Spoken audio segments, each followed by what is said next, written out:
Coabitou o homem com Eva, sua mulher. Esta concebeu e deu à luz a Caim. Então disse: adquiri um varão com o auxílio do Senhor. Depois deu à luz a Abel, seu irmão.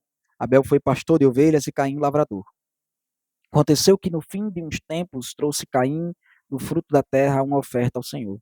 Abel, por sua vez, trouxe das primícias do seu rebanho e da gordura deste. Agradou-se o Senhor de Abel e de sua oferta, ao passo que de Caim e de sua oferta não se agradou. Irou-se, pois, sobremaneira Caim e descaiu-lhe o semblante. Então lhes disse o Senhor: por que andas irado? E por que descaiu o teu semblante? Se procederes bem, não é certo que serás aceito? Se todavia procederes mal, eis que o pecado jaz à porta. O seu desejo será contra ti, mas a ti cumpre dominá-lo. Disse Caim a Abel, seu irmão: vamos ao campo. Estando eles no campo, sucedeu que se levantou Caim contra Abel, seu irmão, e o matou. Disse o Senhor a Caim: onde está Abel, teu irmão? Ele respondeu: não sei. Acaso sou eu tutor de meu irmão? E disse Deus: que fizestes? A voz do sangue de teu irmão clama da terra a mim. És agora, pois, maldito por sobre a terra, cuja boca se abriu para receber das tuas mãos o sangue de teu irmão. Quando lavrares o solo, não te dará ele a sua força. Serás fugitivo e errante pela terra. Então disse Caim ao Senhor: é tamanho o meu castigo que já não posso suportá-lo. Eis que hoje me lanças da face da terra e da tua presença aí de me esconder. Serei fugitivo e errante pela terra. Quem comigo se encontrar me matará. O Senhor, porém, lhes disse: assim, qualquer que matar a Caim será vingado 7 vezes. E pôs o Senhor um sinal em Caim, para que o não ferisse de morte quem quer que o encontrasse. Retirou-se Caim da presença do Senhor e habitou na terra de Nod, ao oriente do Éden. Amém, irmãos. Vamos orar e pedir para que o Senhor tenha misericórdia de nós.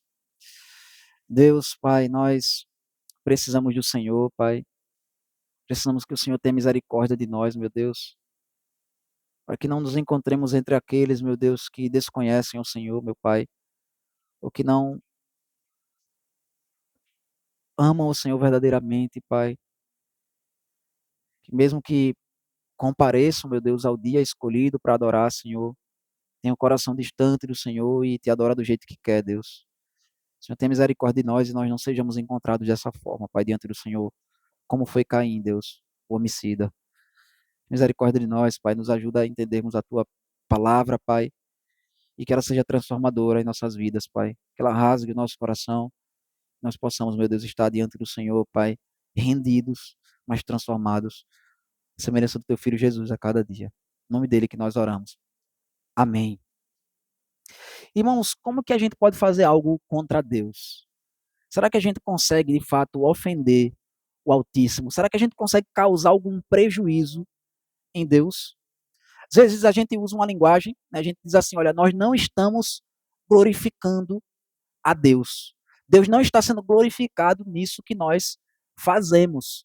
Mas o que é que isso quer dizer? Isso significa que quando nós fazemos uma coisa boa, então, Deus está sendo glorificado, significa que a glória de Deus aumenta. E quando nós fazemos uma coisa errada, então, Deus não está sendo glorificado e significa então que a glória de Deus diminui? Será que é isso que nós queremos dizer? Será que é esse o pensamento correto a respeito da glória do Senhor? É óbvio que não, irmãos, porque a glória de Deus ela é eterna.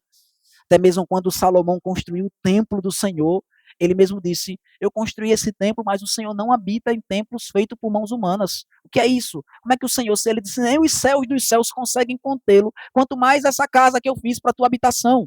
Então, irmãos, na verdade, quando nós glorificamos a Deus, o significado dessa palavra é que nós estamos manifestando a glória de Deus. Ou seja, a glória de Deus ela pode ser vista nesse mundo quando nós agimos em conformidade com a vontade de Deus. E quando nós agimos em desconformidade com a vontade de Deus, nós não estamos declarando a sua glória, ou seja, nós estamos vivendo como se Deus não existisse. Então, naquele momento ali, é como se Deus não existisse para mim e para as pessoas que estão presenciando o meu pecado. Mas, obviamente, então, nós não podemos fazer nada contra a glória essencial de Deus.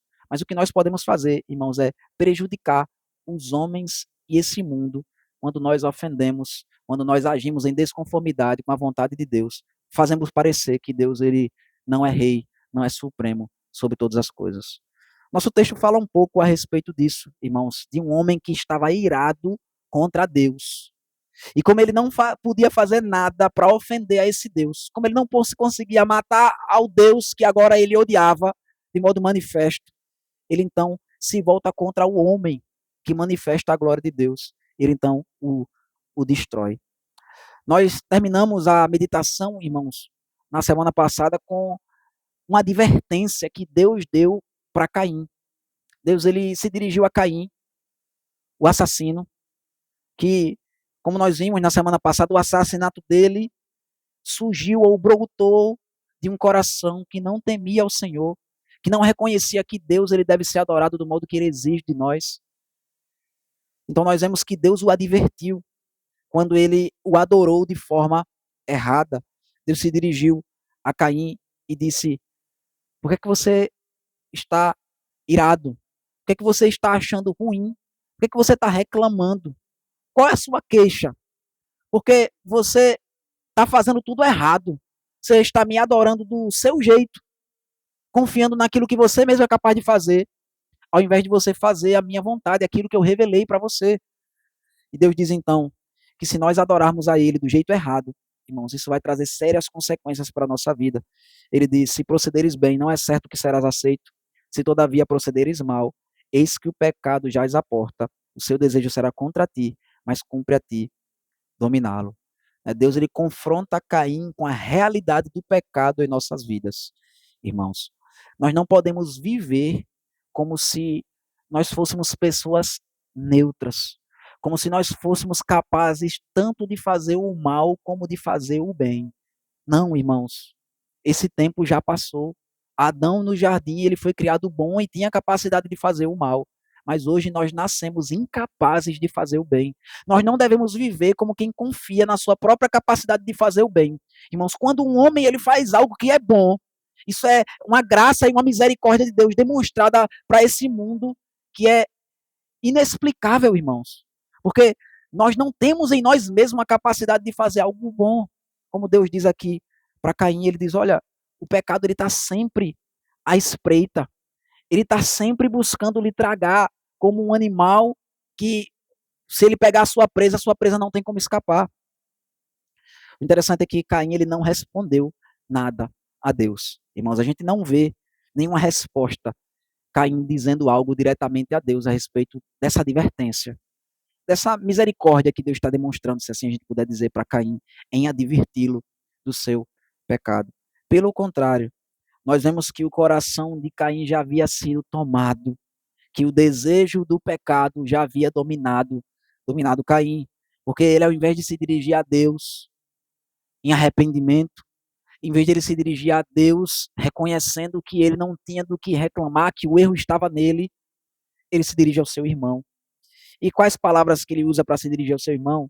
Irmãos, ele diz: vamos ao campo. Vamos ao campo. Nós vemos, irmãos, então, que o assassinato que Caim ele comete em relação ao seu irmão não é um ato impensado.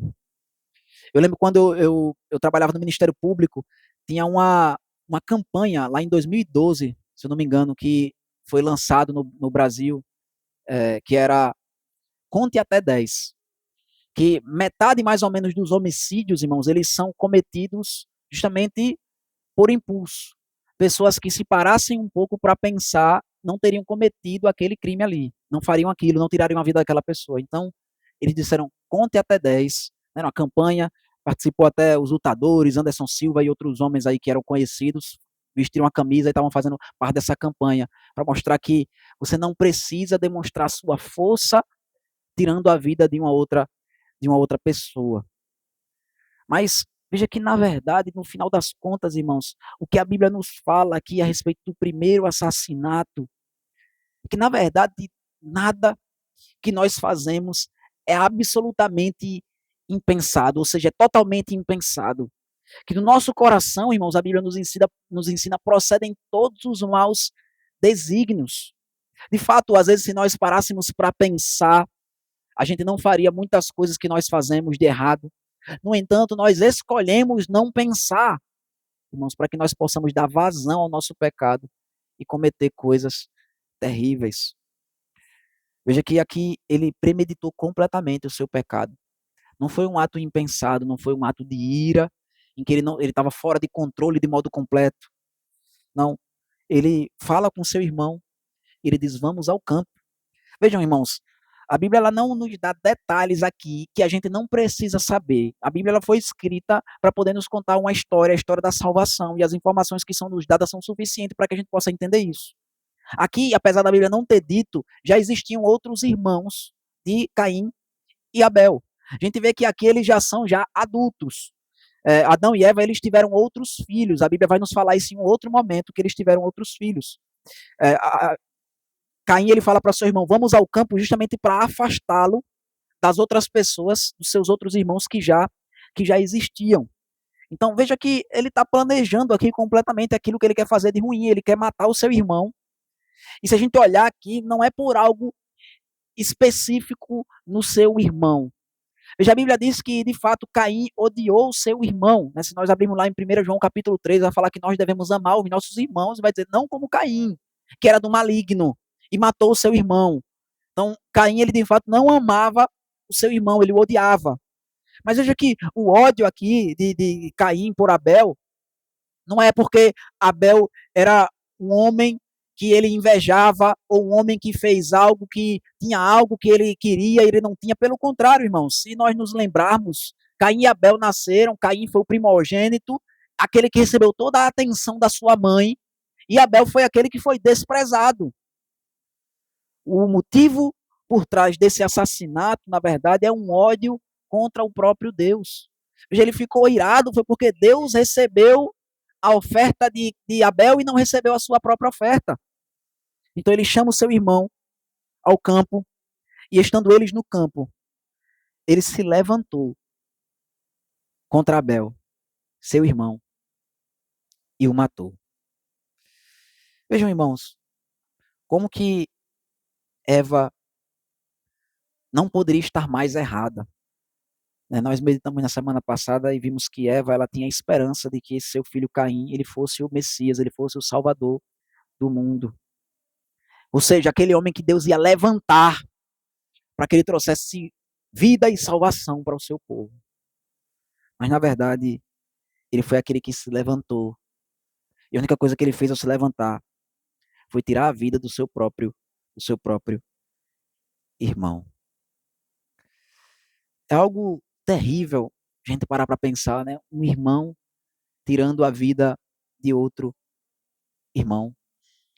Mas, na verdade, sempre que uma pessoa morre em condições que não é uma condição de assalto, não foi numa troca de tiro, uma bala perdida, alguma coisa assim, geralmente, irmãos, os primeiros suspeitos que a polícia vai investigar são justamente os da própria família daquela pessoa. Porque se a gente refletir um pouco, a gente vai ver que, na verdade, as pessoas a quem nós temos a maior tendência realmente de nutrir sentimentos ruins são aquelas pessoas que estão mais próximas de nós. Porque são aquelas pessoas que vão ter a capacidade e a oportunidade, melhor dizendo, de fazer algo contra a gente. A gente vai se incomodar muito mais com algo que um irmão, um marido, uma esposa, um pai, um filho, um chefe no trabalho, um funcionário, eles façam, do que com uma pessoa que está distante, que você nem conhece. Uma pessoa que você nem conhece, você não vai ter nem oportunidade, nem motivo para poder odiá-la. Mas no final das contas, se todos nós somos filhos, nós somos descendentes de Adão e Eva, em um grau muito distante, todos nós somos irmãos. Sempre que nós nos levantamos para fazer o mal, ou para nutrir em nossos corações um sentimento ruim contra alguém nesse mundo, nós estamos nos levantando contra alguém que é um semelhante, que é alguém próximo a nós. É isso que Jesus ensina na parábola do bom samaritano. Veja, a parábola do bom samaritano, Jesus ele vai contar porque um escriba pergunta para ele, quem é o meu próximo? Né? Jesus disse que o mandamento é amar o próximo como a si mesmo. E ele pergunta, então, quem é o próximo? E a resposta que Jesus dá com a parábola é que todos são nossos próximos. Que quem estiver precisando da nossa ajuda, que quem estiver à nossa volta, que quem estiver nesse mundo aqui, nós pudermos ajudar, é o nosso próximo. Veja, na história, na parábola do bom samaritano, passaram pessoas que eram da mesma raça, do mesmo povo. Passou levita, passou sacerdote e viu aquele homem ali espancado no chão, quase morto, e não fizeram absolutamente nada. Mas quem ajuda justamente é alguém um pouco mais distante, de um povo que era tido como inimigo do povo judeu, e ainda assim foi o homem que ajudou e que exerceu misericórdia. Eu e vocês, irmãos, é esperado de nós que nós amemos uns aos outros. Porque o motivo pelo qual se é esperado isso, que nós amemos uns aos outros, é porque nós somos criados pelo mesmo Deus. Principalmente se somos cristãos, nós fomos comprados pelo mesmo sangue de Jesus Cristo. Veja, Abel e Caim, eles cresceram juntos. Como eu disse para os irmãos, provavelmente eles eram irmãos gêmeos, mas ele era a pessoa perfeita, então, para que Caim ele pudesse demonstrar a sua raiva e o seu ódio contra Deus. Se a gente for abrir lá em 1 João, irmãos, capítulo 3, o texto que eu citei, eu queria que os irmãos pudessem abrir, a gente fosse para lá rapidamente.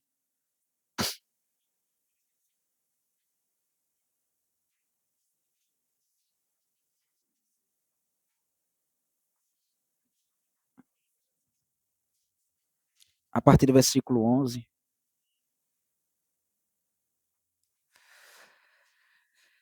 1 João capítulo 3, a partir do verso 11.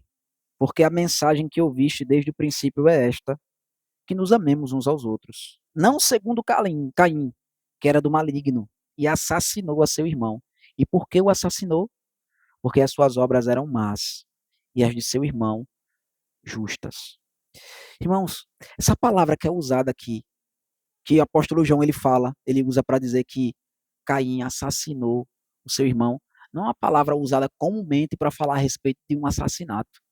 Pelo contrário, é uma palavra que ela geralmente é usada para falar a respeito de um sacrifício que você faz para um Deus. Então, a gente vai ver aqui no texto que Caim ele é debochado, irmãos. Ele está se levantando em oposição contra Deus. É como se ele estivesse dizendo para Deus, ao matar Abel, o senhor não quer um sacrifício com sangue? O senhor ficou com raiva de mim porque eu não fiz um sacrifício com sangue? Então, eu vou fazer agora um sacrifício com sangue para o Senhor. E ele, então, destrói a vida do seu próprio irmão. Vejam que isso fica mais claro ainda no texto quando a gente consegue ver no próximo versículo aqui de 1 João, porque diz: irmãos, não vos maravilheis se o mundo vos odeia. Veja que a Bíblia ela não trata o assassinato de Abel como uma simples briga de família. Não é simplesmente um irmão brigou com o outro e ali então entraram em vias de fato e um acabou tirando a vida do outro. Não. A Bíblia fala, irmãos, que isso é uma guerra entre deuses, entre adoradores. Como nós vimos no capítulo 3 de Gênesis, Deus ele disse que a partir dali daquele momento iriam existir duas famílias aqui na terra. A família daqueles que são descendentes da mulher, aqueles que são verdadeiros adoradores do Senhor, de acordo com a sua santa palavra, e aqueles que se colocam em oposição a esse Deus. A Bíblia trata o assassinato de Caim a Abel, seu irmão, ela trata como uma perseguição do mundo para com a igreja. Então, Estevão, irmão, não foi a primeira pessoa que morreu por causa de Jesus Cristo, mas a Bíblia nos diz que foi, na verdade, Abel, muito antes dele. Que Caim, ele matou o seu irmão porque o odiava. E João mesmo, ele vai dizer, em outro local, ele vai dizer que a gente não deve se maravilhar que o mundo nos odeia, porque o mundo odiou a ele também. Então veja que o ódio que Caim sentiu por seu irmão era uma consequência do ódio que ele sentia contra Deus. Então ele queria atingir a imagem e a semelhança de Deus, já que Deus ele é inatingível. Veja que o que nos é esperado, irmãos, nesse mundo aqui, não é aquilo que é muitas vezes dito na, em muitas igrejas hoje, que nós devemos esperar bênçãos, que nós devemos esperar que todas as coisas boas vão acontecer na nossa vida e que o mundo é cor-de-rosa. Pelo contrário, irmãos, o que nos é dito na palavra de Deus, desde o início, veja, Gênesis ele é muito, muito profundo em conseguir resumir tudo aquilo que reflete aquilo que acontece em toda a história da humanidade com a igreja do Senhor. E aqui no capítulo 4, desde o começo, fala, olha, o povo de Deus, ele vai se distinguir dos outros, porque eles vão buscar adorar a Deus do jeito que Deus instituiu na sua palavra. E uma coisa que vai acontecer por conta disso, é que isso vai trazer a ira dos homens sobre, a ira dos homens sobre o povo de Deus, sobre a igreja do Senhor. Veja, irmãos, que o próprio Jesus, ele fala em João capítulo 13, ele diz, olha, muitos eles irão tirar a vida de vocês, eles irão perseguir vocês, eles irão fazer todo o mal contra vocês, e eles vão fazer isso achando que estão agradando a Deus.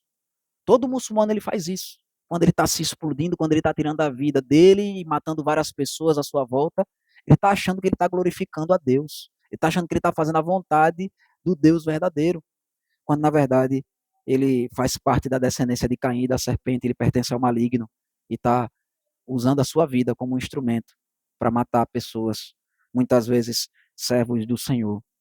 Veja, irmãos, a Bíblia ela nos diz isso desde Gênesis mais até Apocalipse, que o povo de Deus será perseguido. Que o que nós podemos esperar nesse mundo é perseguição e sofrimento. E o texto, então, de Gênesis, essa história de Caim e Abel, ela nos chama a fazer uma escolha. Você quer ser o assassino ou você quer ser aquele que está disposto a dar a sua vida por amor do Evangelho? Você vai pertencer àquela família que busca a sua própria glória, aquela família que busca fazer as coisas do seu jeito, mesmo que para isso você precise tirar a vida de outras pessoas ou fazer qualquer que seja o mal que você precise praticar contra as outras pessoas, ou você pertence àqueles que estão dispostos a, como ovelha muda, ir ao matadouro. Como eu disse, a gente não vai ver nenhuma palavra de Abel, nenhuma palavra de Abel registrada na Bíblia. Ele morre como ovelha muda ao matadouro, indo ao matadouro, assim como o Senhor Jesus Cristo. Veja, irmãos, que ele é morto, ele é assassinado, e então o Senhor aparece. Assim como o Senhor apareceu no jardim quando Adão pecou, Deus ele aparece aqui, então, para falar com Caim. E as palavras que Deus se dirige a Caim é dizendo, onde está Abel, teu irmão? Se vocês perceberem, a palavra irmão é a palavra que mais vai se repetir no nosso texto. A gente vê aqui no versículo 8, vai falar, disse Caim a Abel, seu irmão. E aí depois vai dizer que Caim se levantou contra Abel, seu irmão. E aí mais uma vez, né, o Senhor fala para Caim, onde está Abel, teu irmão?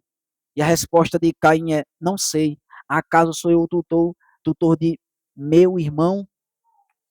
Vê que a Bíblia ela faz questão de deixar isso claro constantemente, que o coração do ser humano ele é perverso e ele é capaz de cometer atrocidades e que esse mesmo mal há no meu coração e no seu, irmãos, porque o Senhor Jesus ele nos disse que se nós odiamos o nosso irmão, nós já cometemos o pecado também do assassinato. E às vezes a gente não acha que nós não achamos que odiamos pessoas que na verdade nós a odiamos. Veja, se a presença de uma pessoa ela lhe incomoda, se quando você chega num lugar e você preferia que determinada pessoa não estivesse ali naquele local, você já está demonstrando um ódio por aquela pessoa. Sempre que você pensa que a sua vida seria mais fácil se determinada pessoa não existisse, você está demonstrando que você realmente é um assassino. A gente não precisa, irmãos, reconhecer que somos assassinos para que o sejamos. Você só precisa desprezar alguém. Assim como Caim, ele apenas desprezava o seu irmão. Ele odiava a Deus. Ele matou o seu irmão para afrontar a Deus. Porque Abel e a sua vida e a sua adoração a Deus era um testemunho. Era um testemunho de que a vida de Caim estava completamente errada. Veja se não é isso que acontece muitas vezes, irmãos. Se você for querer fazer a vontade de Deus, do jeito que a palavra de Deus ordena, isso vai incomodar muito outras pessoas. Você chegar num local ímpio, você quer fazer as coisas de um jeito correto, as pessoas vão dizer logo assim, você só quer ser o santinho, né? Você vai causar incômodo nas pessoas em simplesmente querer fazer as coisas de um modo correto. Porque quando nós fazemos a vontade de Deus, irmãos, isso incomoda quem não está fazendo a vontade de Deus. É como se você estivesse jogando luz nas obras das trevas que aquelas pessoas estão fazendo e que as incomoda, porque elas não querem fazer a vontade de Deus, então vão se incomodar se existir alguém fazendo a vontade de Deus.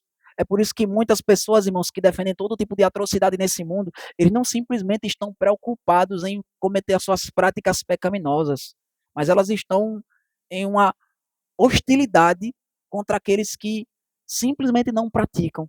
Hoje em dia você não precisa nem dizer que você é contra determinadas práticas. Se você não se manifesta a favor delas, você já vai ser perseguido. Já vai ser perseguido por esse mundo. Mas veja, Deus ele aparece e ele diz a Caim: onde está Abel, teu irmão? E a gente vê, como eu disse para os irmãos, que Caim ele é debochado, irmãos. Veja a forma que ele fala para com Deus. Ele responde a pergunta de Deus com uma outra pergunta. Veja, Deus é o juiz, irmãos, e passou aqui para julgá-lo. Mas antes de Deus sentenciar, antes de Deus determinar o julgamento sobre Caim, ele, assim como fez com Adão e Eva no jardim, oportunizou que eles falassem. Ele disse: onde está Adão? Onde estás? Lá no jardim. Da mesma forma, ele aparece aqui para Caim e diz: onde está o seu irmão? E ao invés de Caim ele se render arrependido e confessar o seu pecado a Deus, ele faz uma pergunta sarcástica. Ele diz: por acaso eu sou responsável por meu irmão? E na verdade ele era assim. Porque se ele é irmão de Abel, e na verdade se ele é o irmão mais velho, espera-se sim que ele tenha algum tipo de responsabilidade para com o seu irmão. Hoje isso não é interessante porque é exatamente isso que a gente faz na igreja hoje, irmãos.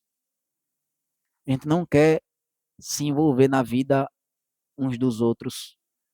A gente não quer que ninguém se meta na nossa vida. Se alguém quiser falar algo a respeito do que a gente faz, do que a gente fala, da forma que a gente se veste ou qualquer coisa do tipo, a gente vai dizer para a pessoa: quem é você? Cuide da sua vida. Isso aí é uma coisa pessoal e privada minha. Você não tem nada a ver com isso. Quando, na verdade, irmãos, a palavra de Deus nos chama para amarmos uns aos outros, para exortarmos uns aos outros, dizendo que a minha vida tem muito a ver com a vida de vocês. E o que vocês fazem tem muito a ver com aquilo que eu também penso ou faço. Deus ele pune inclusive uma igreja toda por causa do pecado de uma pessoa. Nós já vimos isso na palavra de Deus. É o que acontece no caso de Acã e o pecado dele. Então, Caim responde dessa forma: por acaso eu sou tutor de meu irmão. Se a gente for olhar, a resposta de Adão já estava incorreta, a resposta que Adão e Eva eles falaram para com Deus. Né? Eles não se arrependeram. Mas Adão ele foi muito sutil na sua resposta. Né? Ele disse: foi a mulher que tu me destes. Implicitamente nós sabemos que ele estava colocando a culpa em Deus ali na mulher. Mas veja, a forma que Caim responde é muito pior, porque ele está muito mais afundado no pecado do que Adão estava lá no jardim. Ele não se importa, é como se ele não se importasse. Ele matou o seu irmão e é como se sua consciência estivesse tranquila. Adão ele ainda tenta esconder a sua nudez, mas Caim ele simplesmente diz: por acaso eu sou cuidador, eu sou tutor do meu irmão? E então Deus fala para ele e diz: que foi isso que você fez? Que fizestes? E é como se a gente conseguisse ver nessas palavras de Deus, irmãos, a indignação do Senhor e o quanto que o pecado do homem ele é impressionante. O que foi que você fez? Porque a voz do sangue de teu irmão clama da terra a mim. E Deus então vai determinar o juízo, o julgamento sobre Caim. Ele diz: és agora, pois, maldito por sobre a terra, cuja boca se abriu para receber de tuas mãos o sangue de teu irmão. Quando lavrares o solo, não te dará ele a sua força. Serás fugitivo e errante pela terra. Você já veja, irmãos, o que Deus fala para Caim. Ele diz: olha, é como se a terra, irmãos, que já havia sido amaldiçoada por Deus por conta do pecado do homem, essa terra, ela tivesse incomodada, porque nela respingou, nela caiu o sangue de Abel. A gente vê em Romanos 8 dizendo que a natureza, ela geme, Irmãos, é como se o nosso pecado ele ofendesse o mundo todo. A natureza geme, a Bíblia fala, aguardando o dia em que os filhos de Deus vão ser revelados. Ou seja, no dia que Deus ele vai refazer essa terra, esse planeta. E Deus diz então, você vai ser maldito. Você vai ser maldito aqui nessa terra. E Deus termina o seu juízo dizendo qual vai ser a maldição que Deus vai colocar sobre Caim. E você não é lavrador, você não cuida do solo, sabe o que, é que vai acontecer agora? Nada que você plantar vai frutificar. Você agora não vai mais conseguir viver do seu trabalho. Você não se orgulha tanto do seu trabalho, você não veio querer diante de mim mostrar o seu trabalho, o fruto do seu trabalho. Você não vai mais conseguir ter esse fruto do seu trabalho. E é muito triste, irmãos, porque Caim se manifesta nesse momento. Ele diz: é tamanho o meu castigo que já não posso suportá-lo. É triste, irmãos, porque a gente vê aqui de fato uma tristeza em Caim. Mas a tristeza dele não foi porque ele matou o seu irmão. A tristeza dele não foi porque ele ofendeu a Deus. A tristeza dele é simplesmente porque ele está sofrendo as consequências do seu próprio pecado. Será que nós não somos assim também muitas vezes? Será que nós não conseguimos pecar e não há peso nenhum na nossa consciência? Ou talvez algum incômodo tão pequeno, mas a gente só sofre realmente, a gente só fica triste de verdade. Nosso coração só se arrepende daquilo que nós fizemos. Só se nós precisamos sofrer as consequências de nosso pecado. Só quando nós não conseguimos fugir das consequências de nossas ações. Veja, porque se isso é verdade a nosso respeito, irmãos, veja, nós somos igual Caim, o filho do maligno. Ele está preocupado muito mais com o sofrimento pessoal dele do que com o fato de ele ter tirado a vida do seu próprio irmão e ele ter ofendido assim a glória de Deus.